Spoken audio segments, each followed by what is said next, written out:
How to redeem 200 Pokeballs in Scarlet and Violet. Hello everyone, I am Vishaka and welcome to our channel.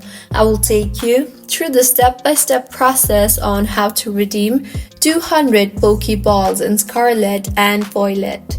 Now, let's get right into the tutorial. Mystery gift codes are often available as part of promotions or celebrations, mostly being shared through social media and newsletters. Follow these steps to redeem a mystery gift in Pokemon Scarlet and Violet. First step, press the X button in the game to open the menu. Next, select the Poke Portal option on the right.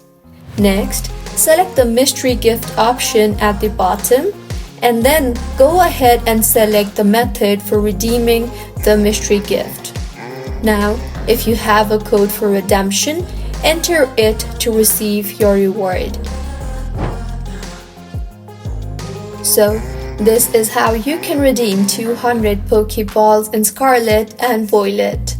If you found the video helpful, smash that like button, comment if you have any queries, and be sure to subscribe to our channel Login Giants for similar helpful tutorials.